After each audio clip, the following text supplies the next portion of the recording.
Bayangkan sebuah dunia di mana tentara salib dan pasukan Islam harus berhenti saling membunuh demi melawan gerombolan iblis yang menyembur keluar dari celah neraka yang terbuka di Timur Tengah. Dalam dunia alternatif ini, peperangan tidak hanya terjadi di antara manusia, tetapi juga keterlibatan kaum iblis yang membuat umat manusia bersatu untuk melawan. Ini adalah cerita dari Iron Sultane dari Universe Trans Crusade.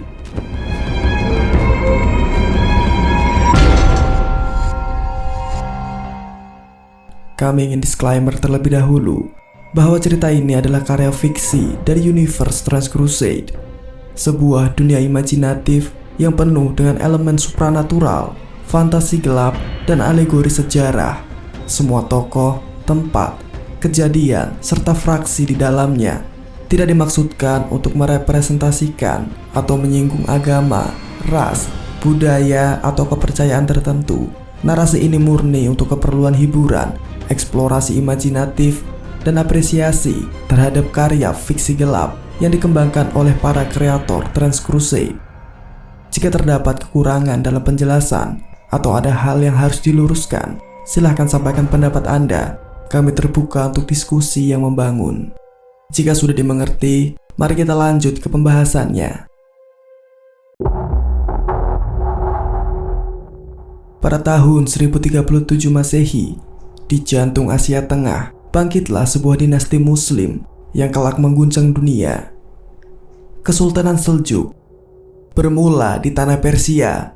Kekuasaan mereka menjalar seperti api, melewati wilayah Armenia, Georgia, Livan, bahkan sebagian besar wilayah Arab. Puncak ekspansi terjadi ketika kota Baghdad, simbol dari kejayaan Islam, jatuh ke tangan Seljuk. Dalam aliansi politik yang menggemparkan, Sultan Tuhril menikahi putri Khalifah Al-Khaim dari kekhalifahan Abbasiyah. Sebuah langkah simbolik dan strategis yang menjadikan Seljuk sebagai pelindung legitimasi Islam Sunni di mata dunia.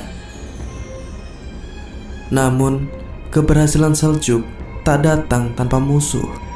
Di barat, Kekaisaran Bizantium mulai merasa terancam oleh kehadiran Kesultanan Seljuk di Anatolia. Di selatan, musuh lainnya, yaitu dinasti Fatimiyah, juga menjadi lawan dalam perebutan kendali atas wilayah Livan. Konflik pun membara. Puncaknya adalah pertempuran Manzikert tahun 1071, ketika pasukan Seljuk menggulingkan dominasi Bizantium dan mengambil alih Anatolia. Tetapi kemenangan ini justru menjadi awal dari kehancuran. Ketika kota suci Yerusalem jatuh ke tangan Seljuk, umat Kristen Eropa merasa terusik. Mereka merasa Yerusalem terlalu dikontrol dengan ketat. Hingga pada tahun 1095, Paus Urbanus II menyerukan sebuah seruan yang kelak mengubah wajah dunia, yaitu Perang Salib Pertama. Dari titik ini, sejarah dan fiksi mulai berpisah jalan, yang artinya di segmen berikutnya kita akan memasuki dunia yang gelap dari Universe Trans Crusade.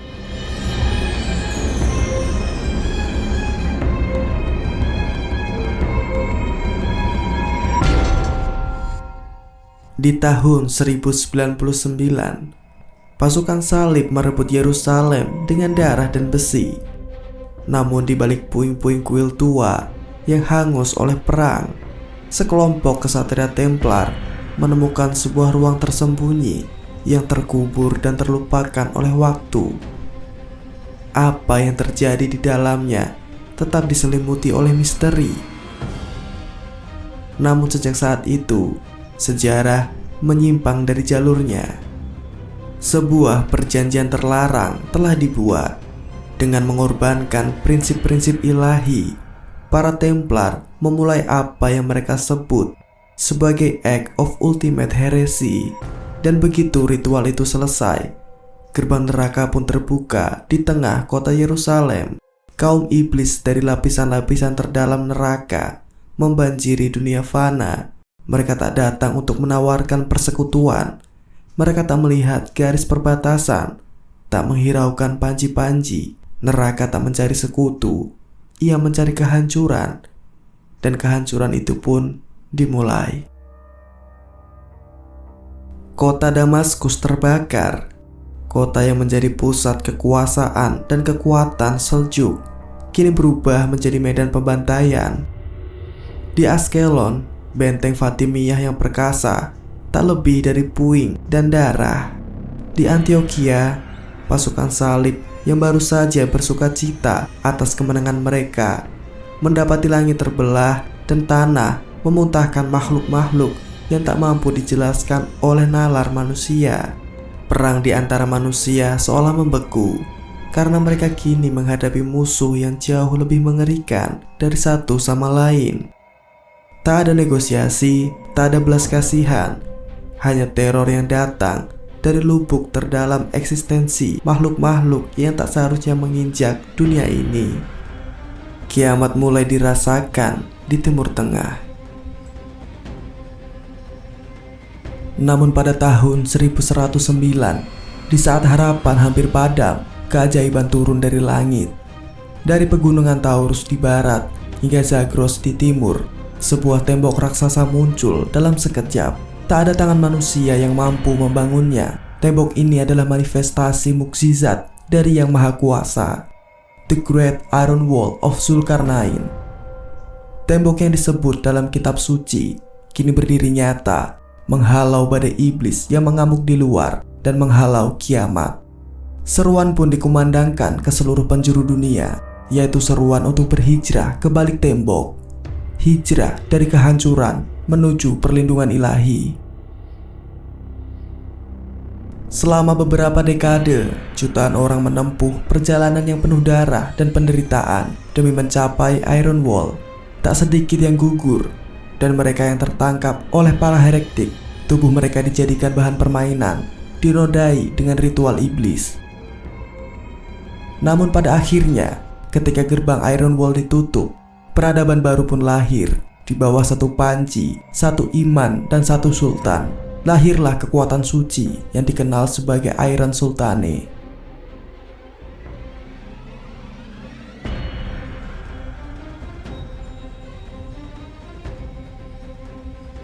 Iron Wall bukan hanya benteng, ia adalah tembok hidup yang memperbaiki dirinya sendiri dari setiap gempuran iblis.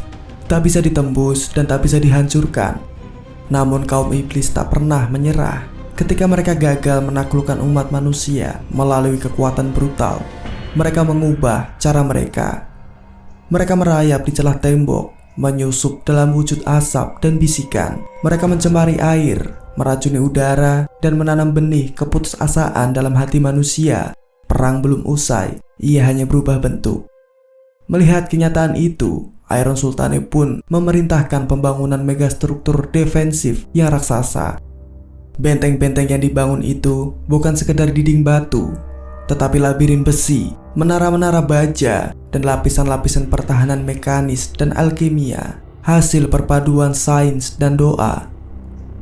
4 gerbang utama dibangun menghadap ke 4 mata angin, timur, barat, utara, dan selatan, yang menjadi titik perlawanan terakhir terhadap arus iblis yang datang tanpa henti. Dan setiap gerbang dijaga oleh makhluk takwin yang berukuran raksasa, binatang bersayap dengan mata setajam elang, dan cakar yang mampu membelah tank heretik hanya dengan sekali tebasan. Wujud mereka terinspirasi dari Burok, hewan suci yang dalam keyakinan dipercaya pernah membawa nabi dalam perjalanan spiritualnya. Tapi mereka bukan sekedar penjaga gerbang yang kuat secara fisik. Burok Takwin diciptakan dengan kecerdasan yang luar biasa. Mereka menguji setiap orang yang datang ke wilayah kesultanan dengan teka-teki rumit dan pertanyaan yang dalam.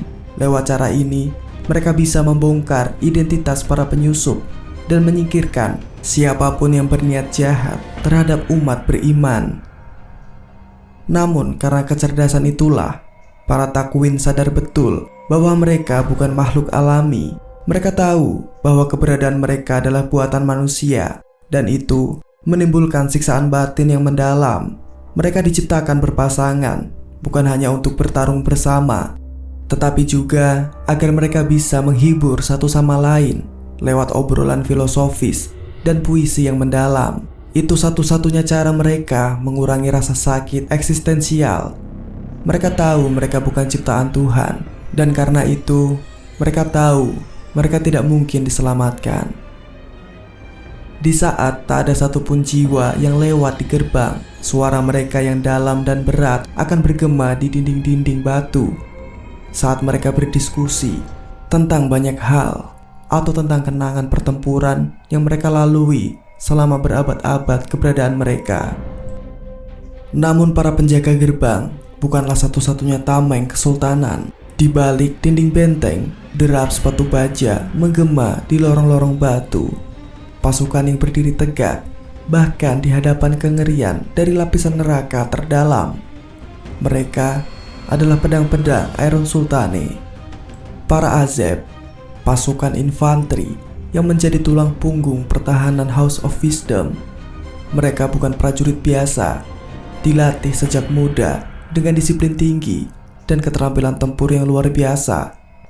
Azeb menggunakan perlengkapan berat dan senjata yang dirancang khusus untuk pertempuran jarak dekat, menandai kehadiran mereka dengan langkah-langkah berat yang menggema di medan perang. Meski tidak sekuat pasukan elit, ketangguhan dan keteguhan Azeb membuat mereka menjadi penghalang pertama yang sulit ditembus oleh musuh. Kemudian ada Sultane Shepers, adalah pasukan ahli peledak dan penghancur benteng di medan perang. Mereka dilatih khusus untuk merobohkan pertahanan musuh, membuka jalan bagi pasukan utama dengan kecerdikan dan keberanian yang tak tertandingi.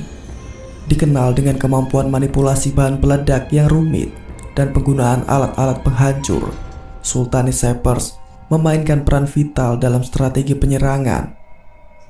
Namun pekerjaan mereka sangat berisiko karena harus berhadapan langsung dengan bahaya ledakan dan pertahanan musuh yang mematikan. Keberadaan Sultane Shepers bukan hanya tentang kekuatan fisik, tetapi juga kecerdasan taktis. Mereka menjadi ujung tombak dalam melemahkan pertahanan lawan, memungkinkan pasukan seperti Azeb untuk menerobos garis musuh dengan lebih mudah.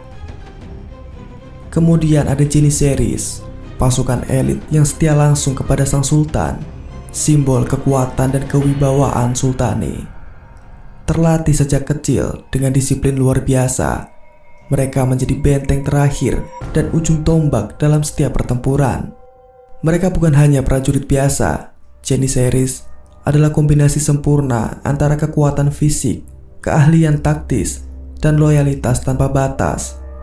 Dikenal dengan senjata khas dan formasi tempur yang ketat, kehadiran mereka di medan perang membawa ketegangan dan ketakutan bagi musuh. Janissaries adalah penjaga rahasia sang sultan dan pelaksana perintahnya yang tak terbantahkan. Setiap langkah mereka diatur dengan presisi, dan setiap serangan mereka dimaksudkan untuk memastikan dominasi sultan di Trans Crusade. Dalam cerita perang dan intrik, Janissaries menjadi simbol kekuasaan absolut, mengukir jejak kejayaan sang sultan dengan darah dan baja. Kemudian ada Sultane Assassins, merupakan bayangan gelap yang lahir dari kedalaman benteng Alamut. Mereka adalah tangan tersembunyi sang sultan, eksekutor tanpa ampun, terlatih dalam seni membunuh yang paling rahasia. Sultane Assassin menguasai seni penyusupan, racun mematikan, serta ilusi yang membingungkan musuh. Setiap misi mereka bukan sekedar pembunuhan, melainkan pesan kekuasaan yang disampaikan dengan diam-diam dan tanpa jejak. Tak lupa para alkemis dari House of Wisdom yang menciptakan makhluk-makhluk terlarang, Takwin, dengan menanggung dosa demi kekuatan. Para alkemis melakukan eksperimen yang melanggar hukum alam dan ketuhanan. Mereka menciptakan makhluk Takwin, hasil perpaduan alkemia dan energi suci yang terlarang. Makhluk Takwin berdiri di atas batas hidup dan mati, bukan makhluk alami, melainkan ciptaan yang merusak keseimbangan dunia. Dosa yang mereka tanggung adalah dosa besar, melibatkan pelanggaran terhadap prinsip suci dan pembangkangan terhadap aturan alam yang tak bisa dinegosiasikan. Resiko itu bukan hanya kerusakan fisik pada makhluk takwin, melainkan kutukan spiritual yang menjerat jiwa para alkemis. Mereka dihantui oleh bayang-bayang kehancuran dan pengasingan akibat dosa yang mereka pikul. Namun, di tengah kegelapan dosa dan bahaya yang mengancam, makhluk takwin ini dipanggil sebagai senjata terakhir dalam perang melawan kegelapan yang lebih besar, yaitu iblis dan kekuatan gelap yang terus menggerogoti dunia. Dan bahkan sang sultan sendiri, dalam pertempuran, sang sultan tidak hanya memimpin dari belakang, tetapi juga hadir langsung di medan perang, ditemani oleh pasukan elit Janissaries. Selain itu, sang sultan juga dikawal oleh 77 ekor Lions of Jabir, makhluk alkimia yang diciptakan oleh para ilmuwan Jabirian. Lions of Jabir adalah makhluk yang sangat cepat dan ganas. Beberapa di antaranya memiliki kekuatan aneh yang diberikan oleh kelahiran alkimia mereka.